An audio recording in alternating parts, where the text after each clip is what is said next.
आइए सुनते हैं पुराण से एक सुंदर कहानी। क्या आपने कभी सुना है कि मां दुर्गा ने अपनी अपार शक्ति से भयंकर राक्षसों का संहार कर देवताओं को मुक्ति दिलाई? आज हम सुनेंगे स्कंद पुराण कथा का अद्भुत प्रसंग, चंडिका की महिमा और चंडी पाठ का रहस्य। ये कथा हमें बताती है कि जब अधर्म बढ़ता है और देवता असहाय हो जाते हैं, तब स्वयं आद्या शक्ति मां दुर्गा प्रकट होकर संसार को पाप और भय से मुक्त करती है। कथा आरंभ प्राचीन काल में महिषासुर नाम का महाबली असुर स्वर्गलोक पर अधिकार कर चुका था। उसने घोर तपस्या कर ब्रह्मा जी से वरदान प्राप्त किया कि कोई देवता, मनुष्य या असुर उसे नहीं मार सकेगा। वरदान के अभिमान में उसने तीनों लोकों में आतंक फैला दिया। इंद्र सहित सभी देवता अपनी शक्तियां खो बैठे और कैलाश पर्वत पर एकत्र होकर सहायता के लिए पुकारने लगे। देवताओं की पुकार सुनकर त्रिदेव ब्रह्मा, विष्णु और महेश तीनों ने अपनी अपनी शक्तियों का तेज एकत्र किया। उस दिव्य तेज से प्रकट हुई आद्या शक्ति मां चंडिका, जिनका रूप तेजस्वी और अद्वितीय था। सिंह पर सवार, 10 भुजाओं में दिव्य शस्त्र धारण किए, उनकी आंखों से अग्नि की ज्वाला निकल रही थी और चारों ओर देवी की जय जयकार गूंज रही थी।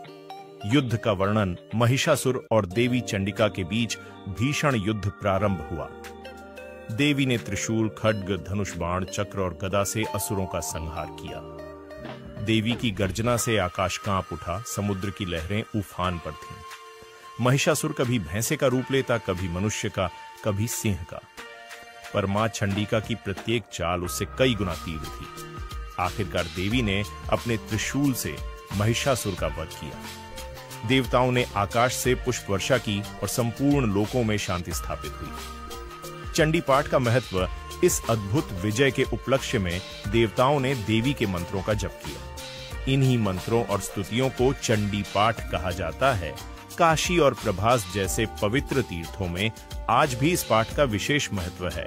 माना जाता है कि चंडी पाठ से न केवल भय और पाप दूर होते हैं, बल्कि साधक को साहस, समृद्धि और अदृश्य शक्ति की प्राप्ति होती है। निष्कर्ष और सीख मां चंडिका की यह कथा हमें सिखाती है कि जब भी अधर्म और अन्याय बढ़ता है, दैवी शक्ति अवश्य प्रकट होती है और धर्म की रक्षा करती है। चंडी पाठ केवल एक अनुष्ठान नहीं, बल्कि यह हमारे भीतर छुपी शक्ति को जगाने का मार्ग है। ये थी स्कंद पुराण कथा का चंडिका प्रसंग। मां दुर्गा की जय जयकार करें और उनके चंडी पाठ का स्मरण करें, क्योंकि सच्ची श्रद्धा और भक्ति से हर कठिनाई को पराजित किया जा सकता है।